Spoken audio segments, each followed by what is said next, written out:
Semoga kita selamat atas lingkungan yang para mengkawin. Jadi kita sebut selamat. Om Wabillahi Namasyidam Saraswati. Assalamualaikum warahmatullahi wabarakatuh. Waalaikumsalam. Salam sejahtera bagi kita semua. Salam, namo buddhaya, namo sang yang Adi Buddha. Salam kebajikan. Merdeka. Merdeka. Memang salam kebangsaan itu akan mengikat salam-salam agama.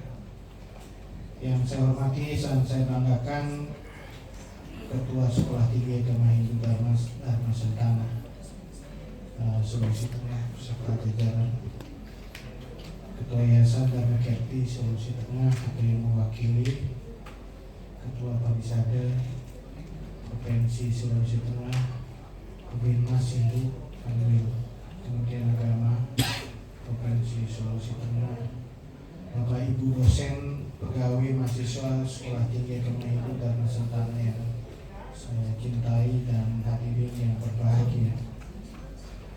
Pertama saya mengucapkan terima kasih kepada Ketua mengundang saya untuk memberikan kuliah umum pada siang yang panas ini.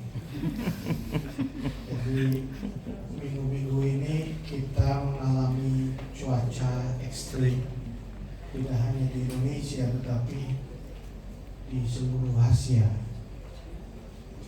Gelombang panas dan bahkan ini bisa mengkhawatirkan banyak kalangan, tidak hanya dari sisi kesehatan tetapi juga pada sisi pangan. Banyak negara yang kemudian mengeluarkan kebijakan untuk menghemat penggunaan air. Jadi sekarang ini ketika cuaca ekstrim seperti ini, beberapa tempat bahkan di terusan Panama itu di Amerika Selatan itu sudah mengalami pendangkalan karena cuaca panas ini. Jadi teman-teman sekalian, walaupun teman-teman sekarang berada dalam cuaca yang panas, tapi di dalam ini ada beruntung ada AC, kita bisa mengikuti kegiatan ini secara baik dan terima kasih saya bisa hadir di sini. Pertama kesan saya sih kaget juga lihat Sekolah Tinggi Agama Hindu dari sisi bangunan juga penataannya cukup representatif. Di depan sudah terlihat bahwa ini juga menjadi satu ikon baru dari umat Hindu di Sulawesi Tengah. Karena bagaimanapun kalau kita lihat sebuah sekolah atau perguruan tinggi, yang pertama dilihat di depannya gitu.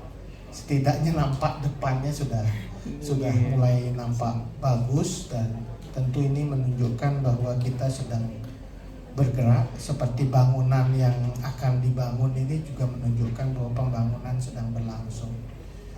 Saya sudah berkeliling beberapa kampus perguruan tinggi agama Hindu negeri, terutama di era Pak Jokowi ini. Kita bersyukur ada Sekolah Tinggi Agama Hindu negeri pertama yang kemudian dilahirkan di era Pak Jokowi, Stampu Kuturan. Kemudian juga ada 2 sekolah tinggi yang naik status dari sekolah tinggi menjadi institut. Yang pertama Institut Agama Hindu Negeri Tampung Penyang di Kalimantan Tengah, saya sudah hadir ke kampus itu, dan sekolah tinggi di Gede Pujo Mataram menjadi Institut Agama Hindu Negeri Gede Pujo Mataram, saya sudah hadir juga di sana. Ini adalah 2 institut baru negeri yang juga lahir di masa pemerintahan Pak Jokowi, dan kita juga bersyukur di tengah pemerintahan Pak Jokowi juga hadir satu universitas negeri pertama di Indonesia, yaitu Universitas Hindu Negeri Igusti Bagus Suprima. Ini adalah sesuatu yang perlu kita syukuri bersama, bahwa di era Pak Jokowi ada 1 sekolah tinggi agama Hindu negeri, 2 institut agama Hindu negeri, dan juga 1 universitas Hindu negeri. Dan ke depan tentu muncul lagi beberapa upaya untuk meningkatkan status, baik dari melahirkan sekolah tinggi agama Hindu negeri yang baru. Ini ada proses yang baru, nanti adalah sekolah tinggi Hindu Dharma Klaten di Jawa Tengah yang akan segera menjadi sekolah tinggi agama Hindu negeri. Dan juga ada proses peningkatan status dari sekolah tinggi agama Hindu menjadi institut yang baru. Mudah-mudahan sekolah tinggi agama ilmu negeri Pukuturan segera akan bisa menjadi institut agama Hindu negeri. Jadi kita akan punya 3 institut agama Hindu negeri. Bapak Ibu Saudara yang saya hormati, mengapa kita mulai dengan pendidikan? Saya kira ini salah satu hal yang sangat fundamental. Kalau kita lihat konstitusi kita itu selalu mengamanatkan bahwa mencerdaskan kehidupan bangsa itu adalah satu visi yang harus kita emban bersama. Itu menjadi tanggung jawab kehadiran negara untuk melakukan upaya untuk menjadikan bangsa Indonesia menjadi bangsa yang cerdas. Tidak hanya dari konteks negara, saya kira di agama kita juga salah satu hal yang sangat penting dan fundamental di dalam ajaran agama Hindu adalah bagaimana kita harus tetap mengejar ilmu pengetahuan dan kebajikan. Taki ning sewa ke Gunawidya, itu dimuat di dalam niti sastra bahwa kita semua harus betul-betul menjelajahi atau mencari upaya yang sekuat-kuatnya untuk mendapatkan kebajikan dan ilmu pengetahuan. Dan tangga yang pertama dalam catur asrama tentu saja adalah Brahmacari. Saya kira di agama lain, kalau teman-teman sekalian ada yang agama Islam, Kristen, Katolik, Buddha, semuanya dimulai dengan pendidikan. Perintah di Al-Quran misalnya Iqra, kita membaca. Itu adalah salah satu cermin penting bagi kita bahwa tangga pertama dalam kehidupan kita itu adalah belajar, menuntut ilmu dan pendidikan. Dan saya tertarik tadi yang disampaikan oleh Pak Ketua mengenai slogan dari Sekolah Tinggi Agama Hindu mudah-mudahan negeri dan Nusantara. Itu adalah bakti untuk negeri, bekerja bersatu jaya bersama. Wah, ini keren ya. Ya, mungkin ditambahkan depannya belajar, bekerja bersatu jaya bersama. Karena belajar itu adalah sesuatu yang sangat penting dalam kehidupan. Bahkan kalau kita lihat siklus kehidupan manusia itu tidak harus berhenti belajar. Dan bangsa yang besar di dunia ini, bangsa yang maju itu adalah bangsa yang memang punya sumber daya manusia yang cukup kuat. Yang mereka perkuat itu adalah sumber daya manusia. Karena apa? Karena sumber daya alam bagaimanapun kita punya berlimpah, itu akan mengalami satu keterbatasan.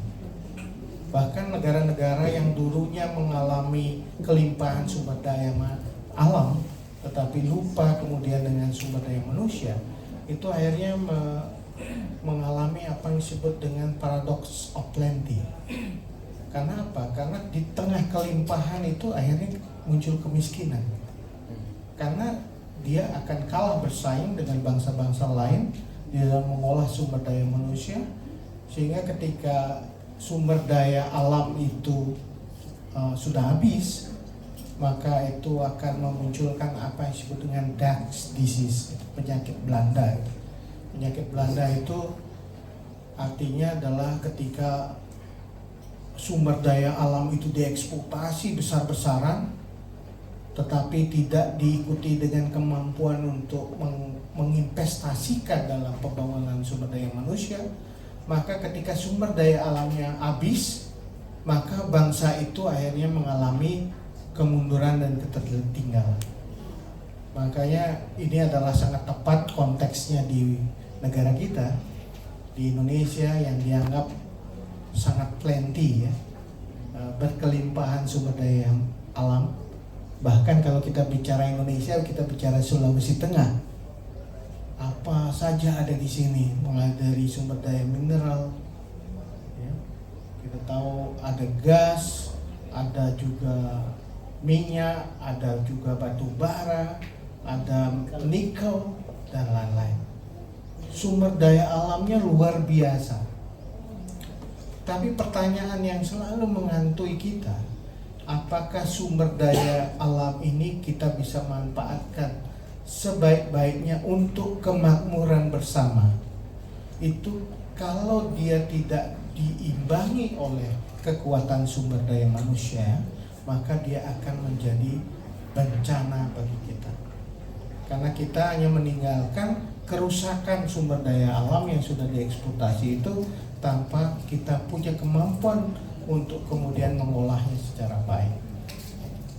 Nah, itu sebabnya Bapak Ibu sekalian, adik-adik sekalian, Anda sekarang ini berada di Sulawesi Tengah, sebuah daerah yang tingkat pertumbuhan ekonominya sangat tinggi di Indonesia, tertinggi. Pada saat pandemi semua geleng-geleng kepala karena di tengah semua daerah PDRB-nya mengalami kemerosotan, bahkan pertumbuhan ekonominya minus, mengalami kontraksi yang sangat dalam. Kita tahu Bali itu sangat dalam sekali dan bahkan terdalam dalam kontraksi ekonominya, minus. Hanya satu daerah yang tetap bisa plus itu adalah Sulawesi Tengah. Ini luar biasa.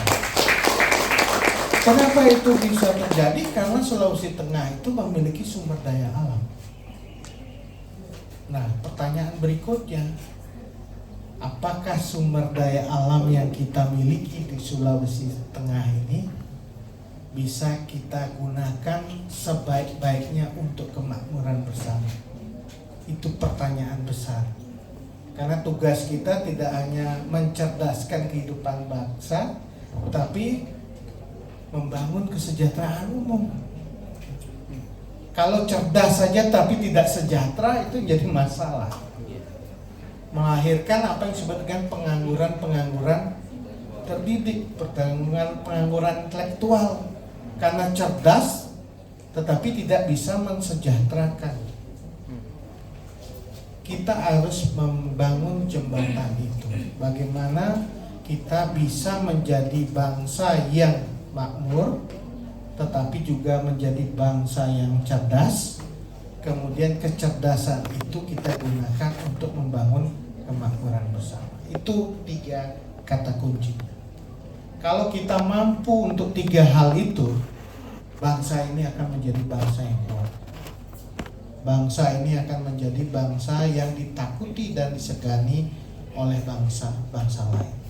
Kalau kita tidak, maka kita kembali mengingat pidato Bung Karno, bangsa yang terdiri dari kuli-kuli atau bangsa kuli di tengah bangsa-bangsa. Kita tidak ingin itu. Kita harus menjadi bangsa yang cerdas. Oleh karena itu, Presiden Jokowi menekankan bahwa ke depan yang kita harus perkuat pondasinya adalah pembangunan sumber daya manusia. Memang kelihatan ini investasi yang besar dan jangka panjang, tetapi harus dilakukan. Karena ini sudah terbukti. Kalau kita lambat melakukan investasi sumber daya manusia, maka kita kecepatan pertumbuhan ekonomi kita itu mungkin tidak akan secepat dari negara-negara yang sudah memulainya dengan terlebih dahulu. Misalnya kalau kita lihat Korea Selatan, bahkan di event di Asia Tenggara, kita bicara soal Thailand, Malaysia. Dulu Malaysia belajar pada kita tentang jalan tol, akhirnya sekarang mereka lebih cepat dalam membangun itu. Thailand dulu belajar pertanian ke kita, tetapi sekarang kita justru banyak impor bahan-bahan pangan dari Thailand, karena mereka menjadi bangsa yang cepat belajar, cepat melakukan satu perubahan-perubahan karena mereka menguasai ilmu pengetahuan dan teknologi. Itulah sebabnya mengapa pondasi dari bangsa ini ke depan adalah sumber daya manusia. Jadi kalau kita punya sumber daya manusia yang kuat, maka kita akan mampu untuk berlayar, menjalani berbagai tantangan dalam kebangsaan ke depan. Dan yang kedua, kita harus mampu untuk menciptakan berbagai nilai tambah dari sumber daya alam kita. Jadi teman-teman sekalian, tentu teman-teman banyak mengatakan mengapa kita punya sumber daya alam, tetapi kita justru tidak bisa menjadi bangsa negara industri yang kuat. Karena kita selama ini lebih banyak mengekspor sumber daya alam itu dalam kategori bahan-bahan mentahnya. Jadi kalau kita punya batu bara, kita ekspor batu bara. Kalau kita punya minyak, dulu punya crude oil, kita ekspor begitu saja tanpa membangun kilangnya. Dulu kita punya nikel, kita ekspor nikelnya. Tetapi kita tidak mau membangun sebuah negara industri yang kuat. Padahal kita tahu kalau kita membangun negara industri yang kuat, maka akan terjadi penciptaan tenaga kerja yang sangat banyak. Hilirisasi nikel misalnya sekarang menciptakan banyak sekali pekerjaan-pekerjaan baru yang bisa diserap di dalam konteks tenaga kerja, lapangan pekerjaan kita miliki. Nah, saudara-saudara sekalian, saya sangat berharap bahwa umat Hindu dan termasuk sekolah tinggi Dharma Sentana ini menjadi bagian dari upaya kita ke depan dalam penguatan sumber daya manusia. Karena sumber daya manusia itulah kemudian meletakkan kemampuan kita untuk memberikan kesejahteraan umat yang lebih baik. Kalau umat Hindunya cerdas, bisa membangun atau membentuk pekerjaan, bukan hanya sekedar mencari pekerjaan tetapi juga meng-create pekerjaan baru, maka disitulah kemudian kita bisa memberikan kesejahteraan yang lebih baik bagi masyarakat, termasuk juga umat Hindu. Mengenai usia bukan menjadi masalah, bahwa 15 tahun itu kalau sekarang ya kelas berapa SD ya, masih SD kan? Sudah SMP ya? SMP. Ya, usia remaja itu bukan suatu penghalang. Jadi saya menyitir apa yang disampaikan oleh Presiden Jokowi. Di era disrupsi ini perguruan tinggi sudah tua harus melakukan peremajaan diri. Jadi usia tua itu bukan berarti bisa menang dalam era sekarang ini. Dia harus mampu meremajakan diri. Sedangkan perguruan tinggi yang masih muda, yang 15 tahun usianya setah ini, memiliki kesempatan emas untuk melakukan lompatan. Jadi jangan sedih dulu bahwa usia muda Anda dengan 15 tahun ini Anda tidak bisa melakukan lompatan. Opportunity-nya, peluang untuk melakukan lompatan itu sangat besar. Justru yang menjadi masalah sekarang ini adalah yang tua gitu, yang berusia ya sudah sangat lama. Jadi ketika dia gagal untuk meremajakan diri, dia akan tidak mampu memenangkan kompetisi. Jadi ini harus menjadi semangat atau motivasi dari staf Dharma Sentana, bahwa usia muda ini justru menjadi kesempatan kita untuk melakukan banyak hal, melakukan lompatan. Jadi saya sering mengatakan bahwa perguruan tinggi Hindu itu jangan diukur dari kuantitasnya saja, tapi kita harus mulai dengan berpikir kualitas. Kecil, mudah, tapi betul-betul agile, betul-betul lincah.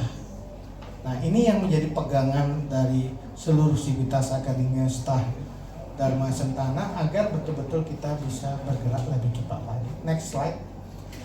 Nah, apa yang Anda hadapi ke depan itu tidak mudah.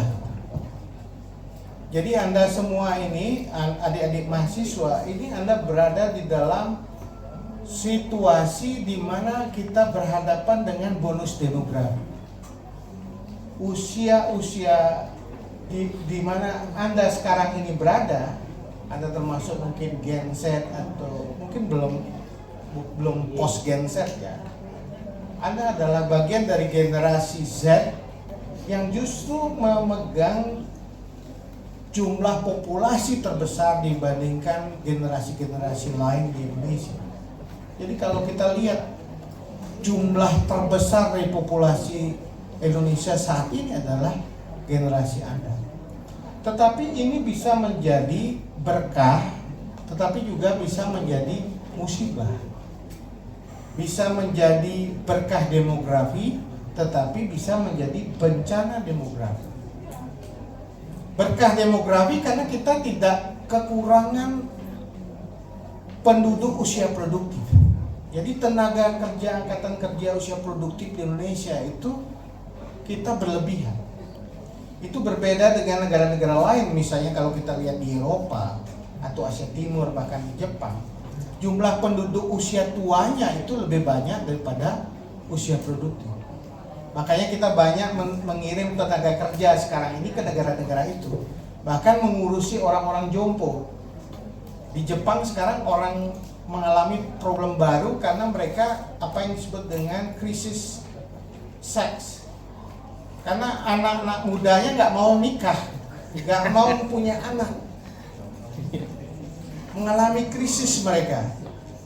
Sehingga akibat dari tidak mau menikah dan tidak punya anak, maka jumlah penduduknya itu makin berkurang. Bukan nggak mau seks, tetapi nggak mau punya anak, tidak mau menikah, terikat. Akhirnya apa? Kalau populasi produktifnya itu berkurang, maka mereka nggak punya tenaga kerja ngurusin industri mereka, ngurusin services mereka, public services, ngurusin pemerintahan mereka. Akhirnya apa? Mengimpor tenaga kerja atau merelokasi industri mereka negara-negara yang seperti di Indonesia. Sedangkan kita ini berlimpahan usia produktif. Bahkan anak kita rata-rata ya dulu sih keberhasilan KB 2 ya. Sekarang kan justru mulai banyak ekonominya bagus, anaknya bisa 4 atau 3. Saya aja anak saya 4. Itu bayangkan dengan jumlah usia produktif yang semakin banyak. Next slide. Nah, ini trennya. Yang merah itu adalah usia-usia yang produktif yang semakin tinggi jumlahnya. Sedangkan usia-usia non produktif itu semakin rendah. Tapi ke depan itu akan terjadi suatu saat kita juga akan kelebihan usia non produktif. Makin tua gitu. Makanya sekarang setelah ini program Parisada kalau dulu sekarang ini ke depan 10 tahun sampai 2030 usia produktif untuk anak-anak usia produktif milenial harus jadi sasaran Parisada. Tapi setelah 2040, 2045 kita harus ngurusin orang-orang jompo. Program-program untuk orang-orang tua gitu. Ya, kalau enggak jadi masalah baru. Kalau orang tuanya mulai tidak diperhatikan, itu akan menimbulkan masalah baru. Karena kebahagiaan itu tidak untuk anak muda aja, orang tua yang kemudian bermasalah menjadi masalah baru dalam masyarakat. Nah, ini bagaimana pentingnya, ini tadi saya sampaikan ke Pak Ketua, pentingnya kita melihat struktur demografi untuk mengambil sebuah kebijakan. Termasuk proyeksi dari Parisada. Makin lama makin banyak nggak jumlah produktif usia milenial kita. Jadi program Parisada harus sensitif terhadap anak-anak muda misalnya sekarang ini. Semua program Parisada harusnya punya orientasi ke anak-anak muda. Karena jumlah anak-anak muda itu tinggi. Tetapi ketika terjadi perubahan struktur demografi semakin menua, ya program Parisada harus ngikutin itu. Nah, ini yang saya sebut bagaimana struktur demografi itu penting sekali untuk jadi pemahaman kita dan mengambil keputusan. Next slide. Nah, belum lagi kita berhadapan dengan disrupsi teknologi. Nah, ini teman-teman pasti sudah sering mendengar ya bahwa kita berhadapan dengan era revolusi industri 4.0.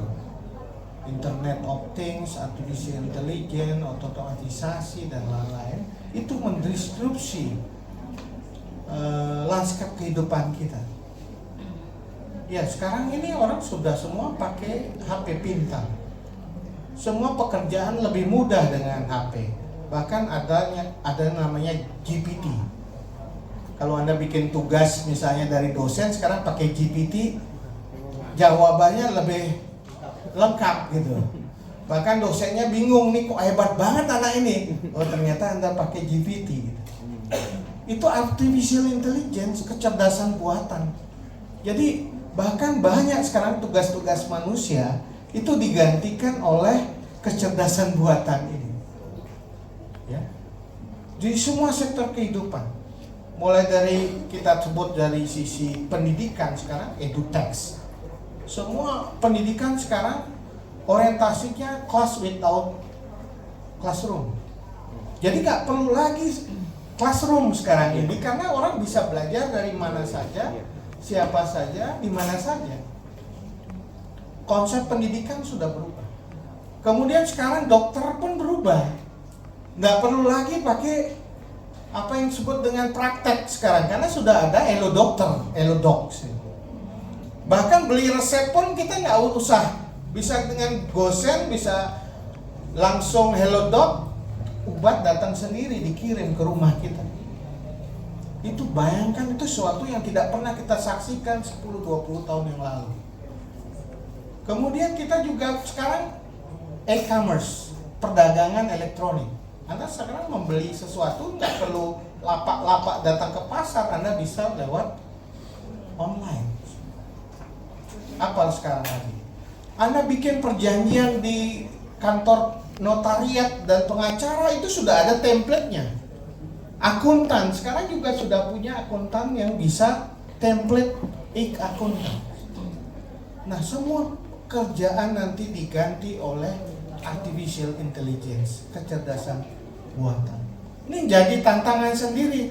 Jumlah penduduknya udah besar, usia produktifnya besar, tetapi teknologi sudah berubah sangat cepat yang tidak memerlukan manusia. Ini paradoks banget. Anda berada di era itu sekarang. Oleh karena itu, next slide. Kita juga harus melihat apa yang terjadi sekarang ini, perubahan karir yang muncul. Apa yang kita harapkan dulunya sebagai pekerjaan nomor 1 di dunia, itu sekarang sudah berubah. Ingat tahun-tahun 70-an, 80-an, 1990-an, yang terkaya di dunia adalah orang yang menguasai minyak. Tetapi ketika tahun 2000-an, itu sudah berubah. Orang terkaya di dunia bukan orang bisnis minyak atau yang disebut dengan seperti di Saudi dan lain-lain sebagai juragan minyak, tetapi justru yang menguasai teknologi yang kemudian menjadi terkaya di dunia.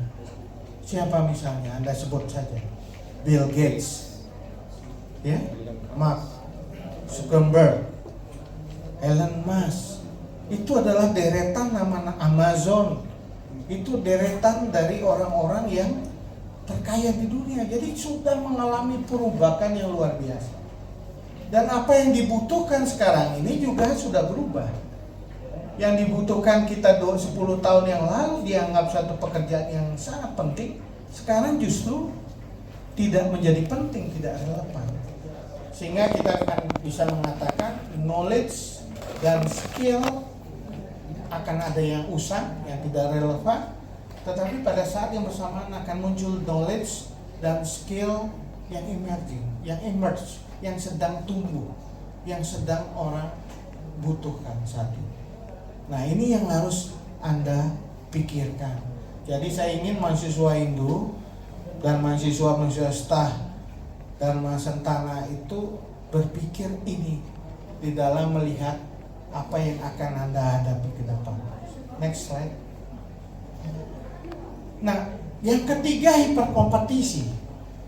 Jadi bukannya disrupsi saja, hiperkompetisi Anda hadapi. Tidak hanya karena kita berlebihan usia produktif, tetapi kompetisi antar negara itu akan semakin mudah. Karena orang bisa mobilitas, bepergian sangat mudah sekarang.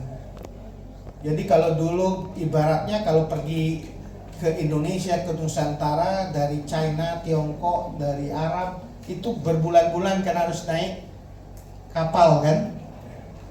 Tapi sekarang nggak ada isu tentang transportasi, orang dengan cepat bisa berpindah. Anda bayangkan aja di Morowali, di mana-mana kita bisa menemukan tenaga kerja dari luar. Bahkan kita juga bisa mengirim tenaga kerja ke luar. Coba Anda lihat di YouTube, saya sering nonton itu. Di YouTube itu tenaga kerja kita, TKW kita di Taiwan itu bikin YouTube. Apa kerjaan tiap harinya, berapa gajinya. Ada juga tenaga kerja kita di Arab Saudi, tenaga kerja kita di Jerman. Mereka bikin YouTube sehingga kita bisa merasa, oh gitu toh. Apa yang kita sebut dengan pekerja migran kita ke tempat lain. Sekarang Eropa karena terbatas jumlah tenaga kerjanya, ditambah dengan orang emoh untuk bekerja lagi. Karena pandemi 2 tahun itu mereka lebih senang kerja di rumah kan.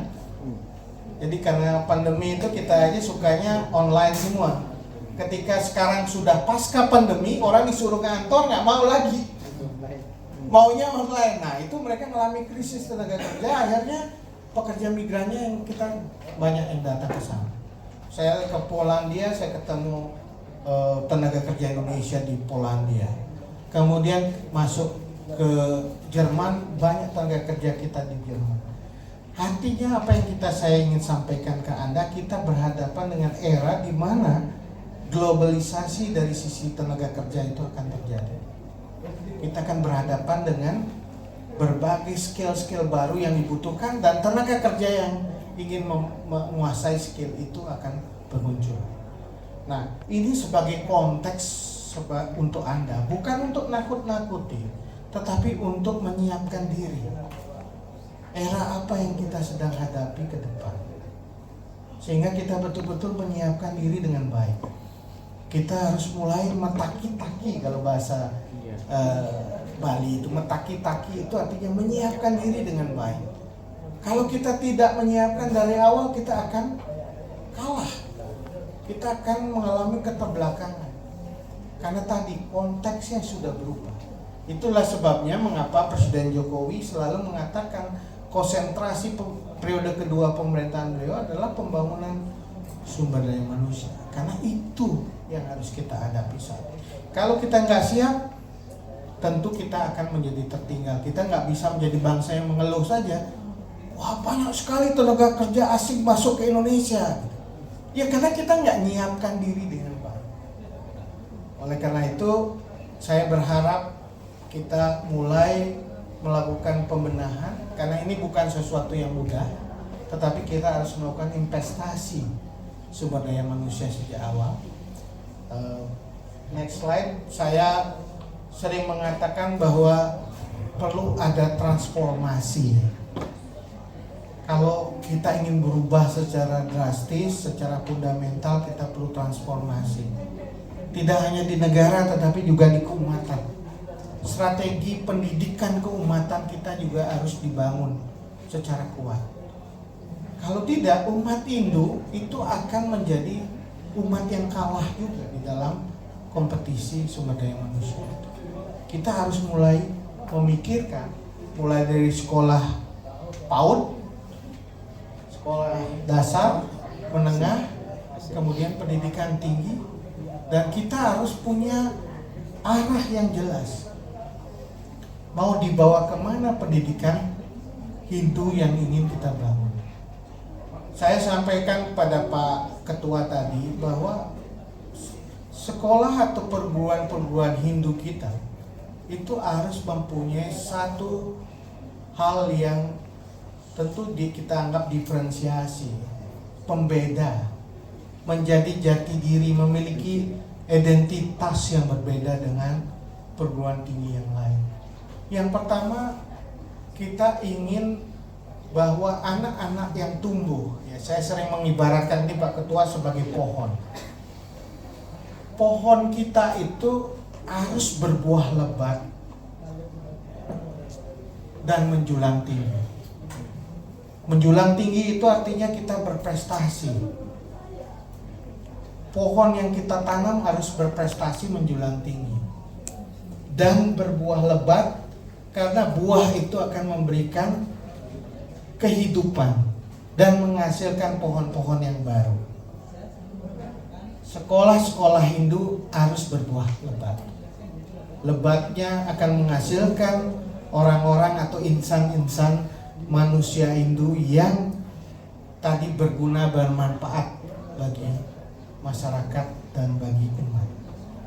Tetapi jangan lupa, pohon yang menjulang tinggi dan berbuah lebat itu harus mengakar kuat. Anda nggak mungkin menjulang tinggi itu dan berbuah lebat kalau Anda tidak punya akar yang kuat. Karena apa? Nanti ketika angin besar muncul, Anda akan tumbang. Bahkan lama-kelamaan kalau akarnya nggak kuat, buah Anda semakin kecil dan akhirnya pohon itu mati. Apa akar kita?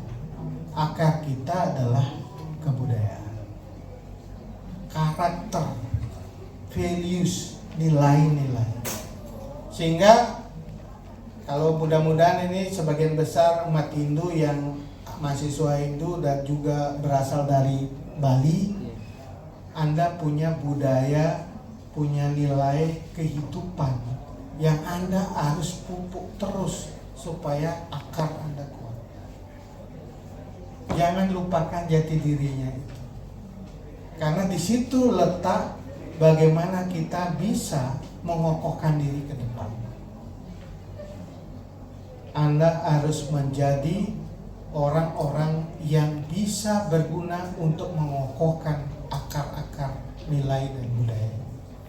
Tetapi kita dalam tradisi kita di Hindu, kita adalah orang-orang yang konsisten, satya antara pikiran, perkataan, dan perbuatan. Jangan hanya pinter kita adalah menyampaikan sesuatu, berkata-kata, tetapi kita tidak berbuat. Oleh karena itu kampus Hindu itu harus konsisten dalam 3 olah pikir, wacana, dan perbuatan, etik. Jadi etika dalam kehidupan kampus harus mencerminkan kehidupan Hindu atau nilai-nilai Hindu. Jadi jangan sampai karena kampus Hindu justru etiknya tidak ada. Nah, etik ini bisa kita kembangkan. Kita tidak hanya bicara etika hubungan dalam konteks vertikal, tetapi horizontal dan juga lingkungan. Jadi kalau bisa kampus-kampus Hindu itu green, hijau. Bisa mendorong mahasiswanya juga menjadi aktivis untuk membela lingkungan dan juga melakukan tindakan-tindakan untuk melakukan penyelamatan lingkungan. Green. Yang kedua, peace. Membangun perdamaian. Bagaimana orang mahasiswa itu juga bisa membangun solidaritas hidup bersama di antara anak-anak bangsa. Itu kita bisa bangun. Syukur culture, budaya itu juga nampak. Masuk kampus Hindu ya munculnya tidak hanya dari sisi sainsnya tetapi juga artnya. Karena kita di masyarakat Hindu selalu mengedepankan Satyam, Siwam, dan Sundara. Ada unsur Sundaramnya. Jangan sampai hanya sains aja, otak kanannya, otak kirinya enggak. Jadi kita harus seimbangkan itu. Jadi kalau bisa Pak Ketua, ini aktivitas mahasiswa juga banyak unsur-unsur seni budayanya. Lingkungan, tadi apa green? Lingkungan, fish, dan culture. Di dalamnya adalah kita bicara seni. Ditambah smart, misalnya. Kita bicara soal teknologi. Bayangkan ke depan kalau kita mampu untuk mewujudkan kampus dengan kualitas seperti itu, jadi Stah Dharma Sentana itu jadi unggulan, contoh terbaik di dalam pengembangan pendidikan tinggi di Indonesia. Ya, mahasiswanya boleh sedikit, tapi kualitasnya super keren. Karena sudah ada wawasan green, perdamaian, peace, culture and art, dan smart. 4 aja cukup. Ditambah misalnya ada anak-anak kritis, critical thinking, inovatif, dan juga collaboration, gotong royong. Ya, tolong ini jadi pegangan Pak, values itu harus muncul sehingga akar ini akan bisa membuat Stah Dharma Sentana itu betul-betul menjadi sekolah tinggi unggulan yang bisa memberi inspirasi bukan saja bagi masyarakat di Sulawesi Tengah, tetapi juga memberikan inspirasi bagi umat Hindu di Nusantara. Sekira itu yang ingin saya sampaikan. Nanti kita bisa lanjutkan dengan diskusi. Saya akhiri dengan para Santi. Om Santi, Santi, Santi Om. Bakti untuk negeri. Bekerja bersatu jaya bersama. Nah, ini bersatu jaya bersama ini penting. Gak mungkin jaya bersama kalau nggak bersatu. Yaitu yang kita sebut nyawiji kalau di Jawa. Nyawiji itu jadi satu. Jadi kadang kita bangsa yang cerdas tetapi tidak nyawiji, tidak menjadi satu, tidak bersatu, maka kita tidak bisa mencapai cita-cita jaya bersama. Saya kira itu, terima kasih.